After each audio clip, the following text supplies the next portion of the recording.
Iniciamos con las noticias y las noticias internacionales con la periodista María Alejandra Martínez. María Alejandra, buenas tardes. Preocupación en Argentina, no cesan los saqueos y los paros políticos. Así es, William, buenas tardes. Un gusto iniciar contigo y con todos ustedes esta semana con importante información internacional. Y el jefe de gabinete del gobierno argentino denunció la existencia de grupos que intentan generar caos y zozobra mediante la ola de protestas policiales y saqueos a comercios que desde hace una semana atrás sacuden a varias provincias. Nos sentimos consternados por episodios de esta naturaleza que ponen en vilo a las sociedades y los pueblos de cada una de las provincias argentinas, confió a los periodistas el ministro coordinador de la administración de Cristina Fernández. El alto cargo admitió que por el descontrol de los policías dispuso una intervención territorial de la Gendarmería, la Prefectura y la Policía Federal en las zonas conflictivas e invocó a los argentinos a la paz social, la armonía y la convivencia. La reacción de Capitanich se debe al efecto contagio en 9 provincias de la huelga de policías y saqueos que tuvieron lugar en Córdoba, segunda ciudad del país, que la semana pasada se saldó con 3 muertos y decenas de heridos. Con las calles sin policías, los comercios fueron asaltados por vecinos que se movilizaron en motos o caminando. Muchos comerciantes se atrincheraron en sus locales con palos, machetes y escopetas en plan de autodefensa. El gobierno central ha enviado 1.200 gendarmes a Córdoba, 1.700 a Santa Fe, para que patrullen las calles y prevengan más saqueos. Una poderosa tormenta invernal arrojó grandes cantidades de nieve en la zona central de Estados Unidos y amenaza con imponer condiciones peligrosas en las carreteras donde ya empezó a crear un caos. La aparentemente incavable tormenta que cubrió de hielo parte de Texas golpeó con fuerza inesperada a la costa este, con precipitaciones de nieve que en algunos lugares llegaron a los 30 centímetros y que interrumpieron el tráfico en las autopistas. La tormenta obligó el domingo a la cancelación de más de 2.500 vuelos y provocó demoras en miles más. Hoy, más de 1.000 vuelos han sido cancelados, en su mayor parte en el Aeropuerto Internacional de Dallas, que todavía sentía los efectos de la tormenta de hielo que provocó la inmovilización del norte de Texas. En Nueva York se reportaron condiciones resbaladizas durante la noche y un accidente de 20 vehículos obligó al cierre de las carrileras durante un par de horas y no se reportaron inmediato lesiones graves. La policía antidisturbios de Ucrania empezó a quitar los bloqueos levantados por los manifestantes antigubernamentales en la parte sur de la capital Kiev, quienes han protestado contra el rechazo del gobierno ante un pacto con la Unión Europea.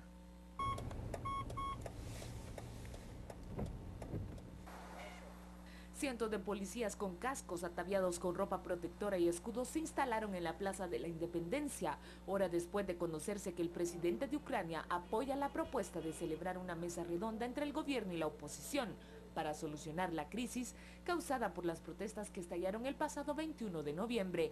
El ministro de Interior desplegó unidades especiales de las fuerzas de seguridad. Alrededor de 30 personas con los rostros cubiertos rodearon la estatua de Lenin con una cuerda a la altura del cuello y la ataron a unos árboles cercanos para derribarla. Lenin es una figura detestada por los nacionalistas ucranianos que ven en ella un símbolo de la sumisión de su país a Moscú durante la época de la Unión Soviética. Los manifestantes pre-europeos acusan a Rusia de haber presionado a Ucrania para que no firmara un acuerdo de asociación con la Unión Europea.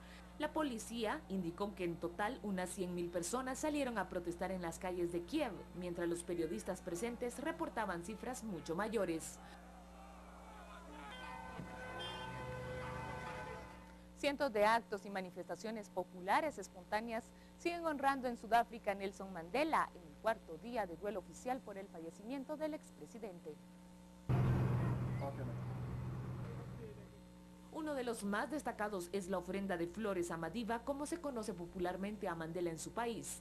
Por su parte, la Fundación Nelson Mandela organizó un acto de homenaje frente a su domicilio, el barrio de Houghton en Johannesburgo, donde el que fuera preso político más célebre del mundo falleció el jueves pasado. En Houghton siguen peregrinando centenares de sudafricanos que dejan sus mensajes de reconocimiento a Mandela y cantan y bailan celebrando su legado. Los actos oficiales comenzarán mañana cerca del atestado Centro de Exposiciones en FNB Stadium de Soweto, donde se celebrará el servicio religioso oficial por Nelson Mandela. Al menos 53 jefes de Estado o de Gobierno confirmaron de momento su asistencia a las exequias fúnebres por el expresidente. El Partido Socialista Unido de Venezuela, liderado por el presidente Nicolás Maduro, se perfila como ganador de las elecciones municipales que se han celebrado este domingo en Venezuela con un 44,16% de los votos.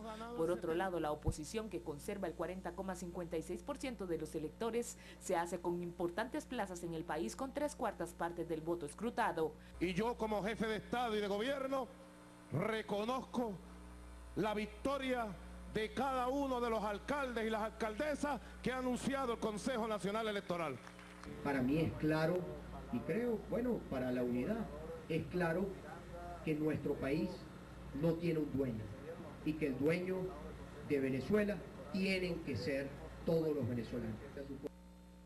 La violencia hizo su aparición durante la última jornada de la Liga Brasileña de Fútbol, durante el partido que enfrentaba el Atlético Paranense y al Vasco de Gama, uno de los equipos brasileños con más historia y en el que se jugaba el descenso. Se desató una batalla campal en las gradas. Los aficionados ultras del Vasco invadieron la grada de los locales y se enfrentaron con ellos a golpes. Ante las escasas medidas de seguridad presentes en el estadio, 4 jóvenes aficionados se encuentran aún heridos en el hospital.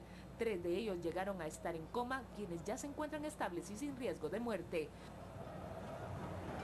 Un accidente de tren dejó al menos 7 muertos en Indonesia.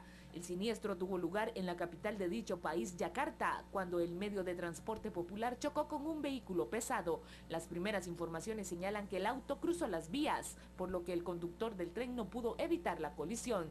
El camión de tamaño pequeño se incendió en cuestión de minutos, debido a que transportaba bombas de gas licuado. 7 personas murieron por el accidente y al menos otras 20 resultaron heridas. Las autoridades y bomberos ya han desplazado a los afectados a nosocomios.